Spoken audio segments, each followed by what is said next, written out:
¿qué tal? Vamos a continuar estudiando la carta de Santiago y hoy vamos a hablar sobre aterrizaje de emergencia. Yo le invito a abrir la palabra de Dios en Santiago 1, del 18 al 22. Santiago 1, del 18 al 22, y este capítulo se llama Aterrizaje de emergencia. Dice así la palabra del Señor. Él, de su voluntad, nos hizo nacer por la palabra de verdad, para que seamos primicias de sus criaturas. Por esto, mis amados hermanos, todo hombre sea pronto para oír, tardo para hablar, tardo para airarse, porque la ira del hombre no obra la justicia de Dios.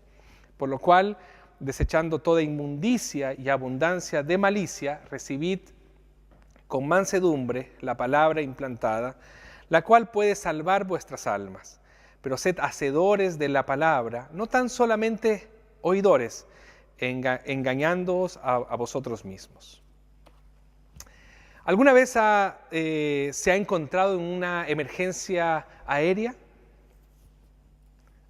¿Alguna vez se ha encontrado en un momento complicado en un viaje de avión?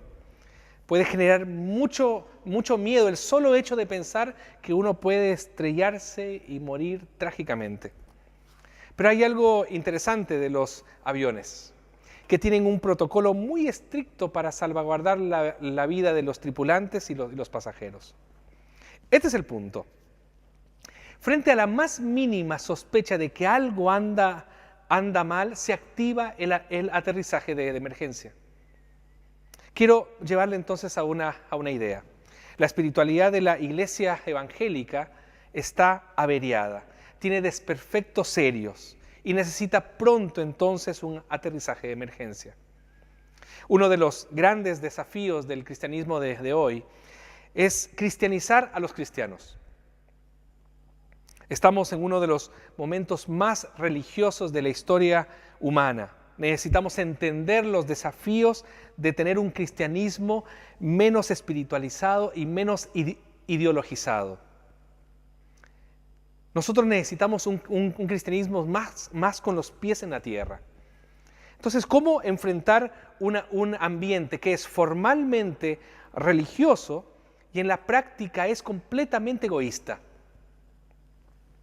Este texto es un llamado a nuestra espiritualidad, es un llamado a hacer un aterrizaje de emergencia, es decir, transitar por una dimensión espiritual que nos conecte con la vida real. Santiago lo que está haciendo aquí es hablando a aquellos que tenemos una polera, que tenemos una camiseta, pero estamos absolutamente desconectados de la vida. Una camiseta que dice Jesús te ama, pero que estamos absolutamente desconectados de la vida. Creo que Santiago aquí nos está incentivando a algo, a que no debemos saltarnos la alfabetización bíblica y querer ir directo a la universidad. Santiago aquí nos está diciendo de que antes de hablar de cosas espirituales o de doctrina dura, hay una tarea para la casa, hay una tarea que nosotros tenemos que hacer en relación a la prudencia, en relación a la tolerancia, en relación a la delicadeza. Y esta tarea será un indicador de nuestra espiritualidad que nos torna mucho más humanos y mucho más creíbles. Entonces, para hacer este aterrizaje de emergencia, nosotros tenemos un primer principio: demorar.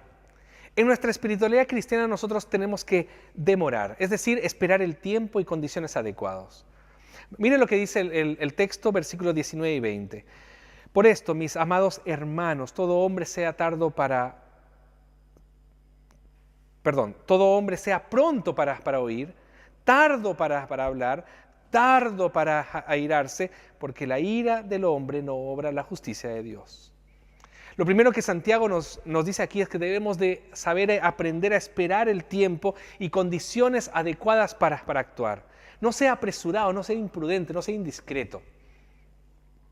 Saber demorar es una palabra valiosa aquí en Santiago, porque primero tenemos que saber oír, Segundo, tenemos que aprender a callar. Y tercero, tenemos que aprender a esperar. ¿Por qué? Porque estas son tres virtudes básicas de la vida cristiana. Tenemos que saber aprender a entender de que primero hay que oír, después callar y después esperar. Es básico en la vida cristiana. Entonces, ¿por qué yo digo esto? Porque la espiritualidad cristiana es esencialmente una fe del oído. La misma palabra nos dice, la fe viene por el oír. Quien no sabe oír va a tener dificultad de ser un buen cristiano, porque no va a saber escuchar a Dios, ni tampoco va a saber escuchar al hermano. Entonces, también la Biblia nos dice, quien tiene oídos para oír, lo que el Espíritu tiene para decir, dice, quien tiene oídos para oír, que oiga lo que el Espíritu tiene para decir. ¿Y esta es una espiritualidad entonces de la pasividad? No, en realidad es un llamado a una acción diferente. Nos está diciendo, tiene que ser tardío para airarse. Y aquí Santiago nos está hablando sobre venganza. Dios nos pide que nos desprendamos del derecho de la venganza. Cuando el Señor dice, mía es la venganza, el vengador le dice a Dios, déjame, yo lo hago por ti. Entonces la Biblia dice, este sentimiento tiene que ser tardío en nuestro corazón. Es abrir mano del derecho de ser instrumento de Dios para destruir al enemigo. La Biblia Sagrada dice que el cristianismo comienza cuando yo me desprendo del derecho de actuar contra mi prójimo, por más justificada que sea esa acción. Que nuestra oración sea, Señor, si tú tienes que destruir a alguien, no me uses. Nuestra oración tiene que ser, yo quiero ser usado cuando tú quieras bendecir a alguien, Señor. Entonces el cristianismo comienza ahí cuando yo aprendo a esperar. El cristianismo comienza ahí cuando yo aprendo a escuchar. El cristianismo comienza ahí cuando yo aprendo a hablar y postergo mi propia justicia para ser usado por Dios para bendecir a otros. Entonces, demorar. Lo segundo, en este aterrizaje de emergencia, yo tengo que aprender a desechar benzina y recibir las instrucciones de la torre de control. Miren lo que dice versículo 21.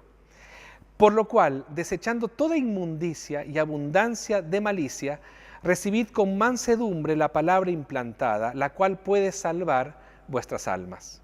Santiago dice también que debemos desechar lo que no nos sirve y recibir instrucciones de quien tiene el control. Es interesante porque aquí hay dos elementos muy interesantes en el texto. El primero dice toda inmundicia, y el segundo es abundancia de malicia. Son dos cosas distintas. Inmundicia tiene que ver con nuestra impureza moral, con nuestro carácter. A ver, ¿cuáles son los valores, los principios, las verdades que gobiernan mis acciones? Eso revela mi carácter. Entonces, un hombre con carácter es íntegro en su moral. Un hombre sin carácter es impuro en su moral. Entonces Santiago nos dice, ¿ustedes quieren tener una fe genuina? Esto no se mide por las bendiciones que tú consigues. Eso no se mide por las bendiciones que nosotros conseguimos orando, sino por la pureza de nuestro carácter.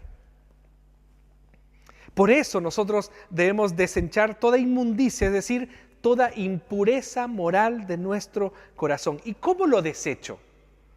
Reconociendo nuestro pecado, arrepintiéndonos y viviendo una relación personal con Dios a través de Jesucristo.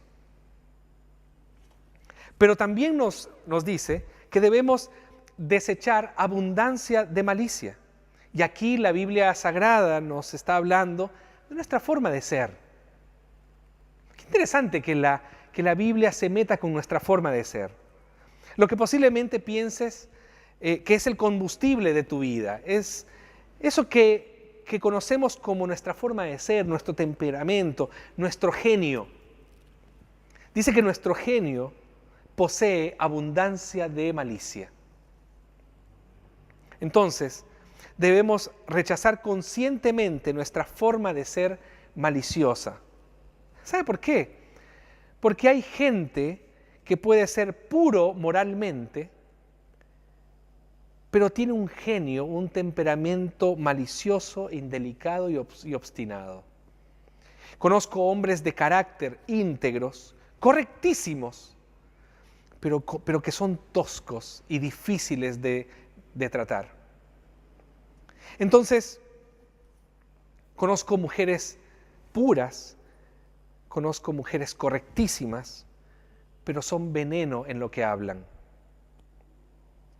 Debemos ser personas puras moralmente, pero también dulces, también amigables, también cariñosos, empáticos, con una linda forma de ser.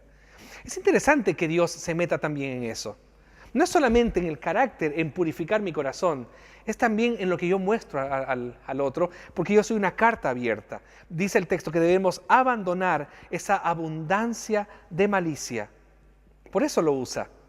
Ese genio insoportable, ese temperamento difícil por medio de una relación con Cristo. Para un cristiano no es válido, yo soy así, me tienen que querer así. Un cristiano constantemente está lidiando con esta abundancia de malicia y el texto dice, abandónalo, deséchalo a través del arrepentimiento y viviendo una experiencia personal con Dios a través de Jesucristo. Pero no solamente eso, en el aterrizaje de emergencia, no solamente demoro y espero las instrucciones, no solamente desecho la benzina para poder aterrizar, sino que también practico. En ese sentido, aterrizo siguiendo las instrucciones y aceptando el problema. Mira lo que dice el versículo 22. Pero sed hacedores de la palabra y no tan solamente oidores, engañándoos a vosotros mismos. Luego de esperar el tiempo y las condiciones adecuadas, de haber desechado combustible y haber recibido las instrucciones de la torre de control, entonces podemos aterrizar. Pero claro, esas son solo instrucciones, todo en teoría, todo en tesis. A ver, yo lo quiero ver con un timón de un avión intentando aterrizar en tiempos complejos. Como se dice, otra cosa es con guitarra. Entonces necesitamos salir de la pura teoría y comenzar a ponerlo en práctica. Santiago nos dice, si nosotros salimos de la tesis, nosotros tendremos cristianismo. Ese es el desafío, salir de la tesis para tener cristianismo. En tesis, las palabras que predicamos son muy bonitas, pero debemos preocuparnos para ver si ellas funcionan. Debemos preocuparnos si conseguimos encarnarlas. Ahí está el desafío. En tesis, lo que yo predico cada domingo, lo que yo le estoy contando aquí, la verdad que puede ser muy bonito, pero si nosotros no conseguimos sacar la tesis del domingo y ponerla en práctica el lunes, el martes, el miércoles, el jueves, el viernes, el sábado, si no hacemos eso, dice el texto clarísimo, nos estamos engañando a nosotros mismos, no tenemos cristianismo. Entonces, si nosotros no vivimos nuestra fe de manera práctica y efectiva, ese evangelio es falso. Puedes levantar banderas doctrinales, puedes decir que tienes la verdad, puedes decir que tienes la mejor doctrina y la sana doctrina, pero si tú no practicas de manera efectiva el evangelio, ese cristianismo es puro ropaje, es pura careta, es pura máscara, es un cristianismo de cartón. Entonces, en tesis, los cristianismos se aman los unos a los otros. En tesis, yo soy de Cristo y puedo decir ya no vivo yo, sino Cristo vive en mí.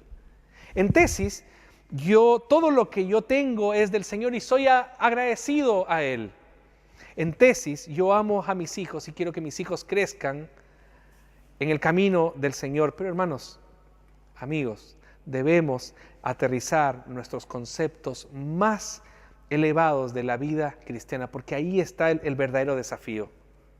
Transformar las grandes doctrinas en hechos muy concretos y prácticos.